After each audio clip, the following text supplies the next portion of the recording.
Ever wondered about the spiritual implications of elections and voting? Voting is seen by most of us as a civic duty, a tool for change, a way for us to shape the society we live in. We have all been taught in schools that this is a process that allows us to express our opinions, to support those we believe can make a difference. When we vote, we give our consent to be governed and to accept the rules set by others. Yet, what happens if these regulations don't align with our spiritual values? What if the governance system we're consenting to is at odds with our best interests as well as the interests of others? What if it even causes harm? Join us as we delve into some lesser-known but important spiritual implications of voting. Within esoteric and occult traditions lies the very important and profound concept of free will. Free will is the divine gift bestowed upon humanity by God. It is a reflection of the divine's respect for human autonomy and the understanding that each individual possesses a spark of divinity within them. Indeed, free will is an integral part of human existence, empowering individuals to navigate life's challenges, lessons, and opportunities. It is the divine gift that enables individuals to make choices, shape their destinies, and align their actions with their inner truth. It is through the exercise of free will that individuals can take responsibility for their lives and embrace their spiritual journeys. Esoteric traditions emphasize that spiritual growth occurs through the exercise of free will. Individuals are allowed to make conscious choices to explore different paths that align with their inner truth, eventually leading them toward enlightenment. Therefore, free will is considered such a sacred and inviolable principle that violating anyone's free will is synonymous to direct violence against God Himself. The spiritual importance of free will brings upon significant implications onto the concept of elections. First, by voting for a certain group who ends up winning, you express your free will and consent for the group to hold power over you. The spiritual argument against voting goes deeper than the surface-level politics.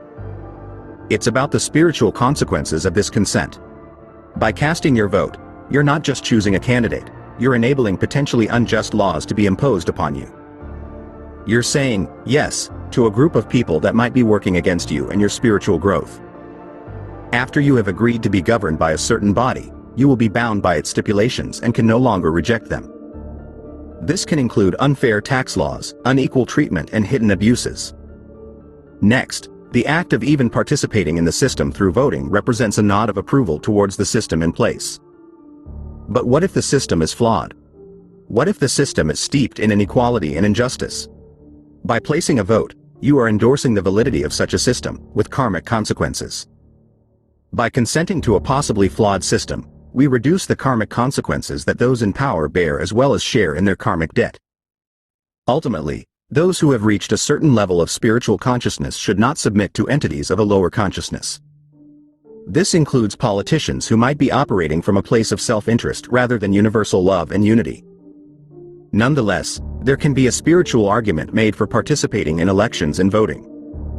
In an ideal world, a world that is enlightened and equal, voting is not about granting consent to a corrupt power, but about expressing our highest ideals and choosing representations who reflect those ideals.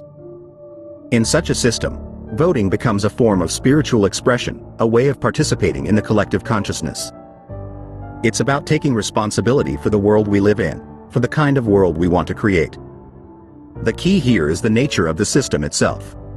In such an enlightened system, there is extreme transparency, and the ruling groups themselves would be spiritually awakened people who see themselves as equal and ultimately servants to the people, as Jesus Christ was. Yet, what happens in modern reality is that the system is far from ideal. The spiritual consequences of voting are far-reaching and profound. Each vote cast in an election sends waves through the fabric of our spiritual journey. When we vote, we are granted our consent to be governed. In such circumstances, our votes unwittingly strengthen unjust structures that oppose our spiritual growth.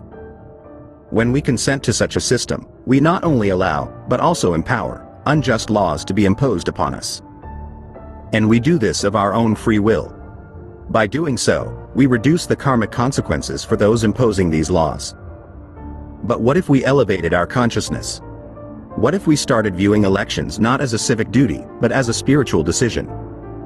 From this heightened perspective, we would realize that our allegiance should lie not with politicians of lower vibrations, but with our own higher selves, with the divine essence within us.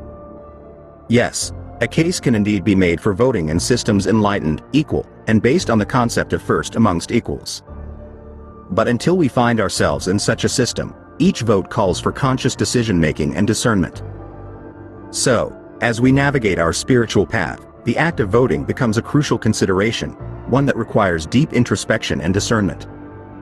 Thank you so much for joining me on this spiritual journey. Don't forget to like this video, subscribe, and share this important information with your loved ones.